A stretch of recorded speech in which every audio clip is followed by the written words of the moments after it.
Humiliation constante, privation de sommeil, épuisement physique, voire exhibitionnisme aux raquettes, impossible de téléphoner ou de quitter le lycée, impossible d'obtenir de l'aide des professeurs ou de l'administration qui couvrent ces pratiques.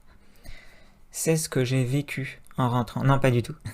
C'est par contre quelque chose qui a vraiment existé, qui a vraiment eu lieu, que les générations de préparationnaires ont vécu, mais qui n'existe aujourd'hui plus. Heureusement, hein, les mentalités ont évolué, il y a une pression de la part du public, ce qui fait qu'aujourd'hui ça a bien changé, même si le terme de bizutage est toujours resté. Mais voilà, aujourd'hui il est interdit, il est réprimé par la loi, vos professeurs vous en parleront, et vous entendrez peut-être même plus parler de moments d'intégration que de bizutage. En cette rentrée scolaire qui approche, on va donc évoquer ce sujet, source d'angoisse pour beaucoup de bacheliers, je le sais bien, j'en faisais partie, mais aussi peut-être de fantasmes, ce qui peut donner une mauvaise image de la prépa. Je vais vous raconter comment je l'ai vécu, ce que j'en retiens avec le recul, mais aussi le rapport ambigu qu'il existe entre ceux qui sont déjà en prépa et la manière dont ils accueillent ceux qui vont y rentrer. Je vais essayer d'être subtil parce que je pense que tout n'est pas blanc ou noir dans cette histoire. Petite précision avant de commencer, j'ai vécu qu'un seul bizutage dans une seule classe, d'un seul lycée, donc voilà, je suis pas au courant de tout ce qui se passe dans toutes les prépas de France. Je sais que pour certaines prépas, le bizutage ou l'intégration dure une semaine, tandis que pour d'autres, il y en a quasiment pas. Donc tout n'est pas blanc ou noir et je pense qu'il y a autant de nuances de gris que de classes de prépa. Donc malgré tout, j'essaie d'être le plus inclusif possible pour englober tous les cas, mais gardez en tête que ça s'appliquera peut-être pas forcément à ce que vous avez connu ou ce que vous allez connaître si vous rentrez en prépa. Ceci dit, on peut commencer. Alors, qu'est-ce que le bizutage ?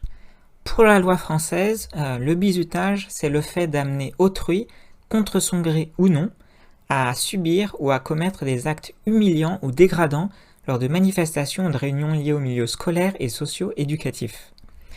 Depuis 1998, c'est un délit qui est inscrit dans le casier judiciaire, puni de 6 mois de prison, 7 500 € d'amende, avec une peine qui est même doublée si la victime est mineure ou reconnue comme étant particulièrement vulnérable.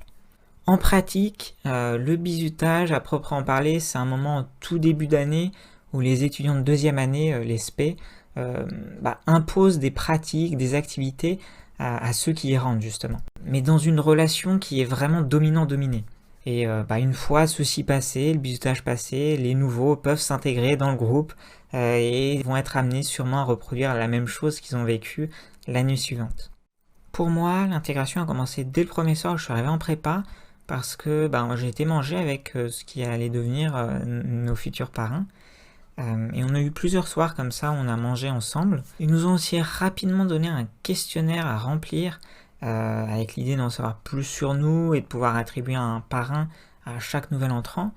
Mais je suis pas sûr que le questionnaire ait vraiment été très utile parce qu'il a été perdu ou alors ils l'ont pas beaucoup utilisé. Et dans ce questionnaire, il y a des questions assez problématiques, quand même parfois très intrusives. Des questions qu'on pose pas à quelqu'un qu'on vient de rencontrer, il y a à peine une semaine. À mon avis, cette constitution d'une relation parrain-filleul peut poser des risques parce que c'est une relation qui est asymétrique. Alors par définition, et c'est le but, qu'il y en ait un qui apporte son expérience à l'autre, mais le bachelier qui entre est dans une position très particulière. Il débarque dans un environnement où il ne connaît pas grand-chose. Dans sa classe, ils sont 48, en deuxième année, il y en a tout autant. Donc il y a autant de personnes qu'il ne connaît pas, dans une ville qu'il ne connaît souvent pas, à entendre des termes qu'il ne comprend pas toujours. Il est extrêmement passif sur ce qui lui arrive. Il est dans une situation de fragilité qui favorise évidemment une certaine forme de soumission. Et comme par effet de groupe, les voix les plus extrêmes ressortent le plus, c'est celles-ci qui seront écoutées et qui pourront pousser sur des chemins qui sont peu recommandables. Et ce qui est entendu, alors souvent sous prétexte d'humour, de tradition, d'hymne de classe, etc., ça peut être des propos qui sont sexistes, homophobes, qui banalisent l'alcool. Alcool qui était d'ailleurs très présent dans la fiche de présentation des traditions de la classe, mais aussi dans le formulaire qu'on avait à remplir, ou dans les soirées qui étaient proposées par les SP le soir au bar. Heureusement, il n'y a pas eu d'alcool, c'était précisé, il n'y a pas eu du tout d'alcool lors du bizutage à proprement parler. Voilà, surtout que l'alcool ça fait jamais de mal de le rappeler, mais c'est une drogue. Deuxième source de mortalité prématurée en France après le tabac.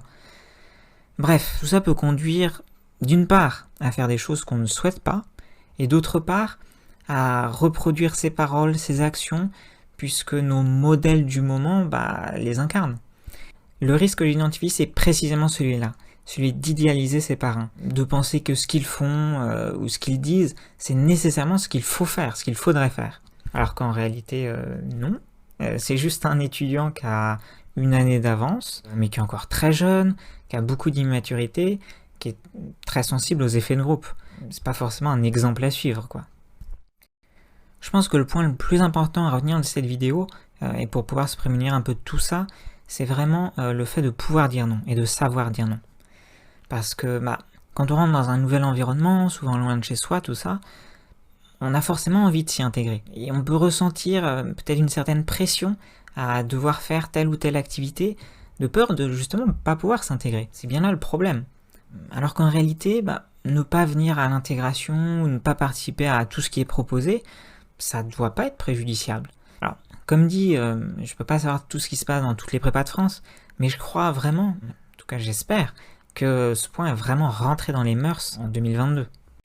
Bon alors, après ces quelques soirées, on a eu notre véritable bizutage ou soirée d'intégration, une semaine après la rentrée. Alors qu'est-ce que j'en retiens?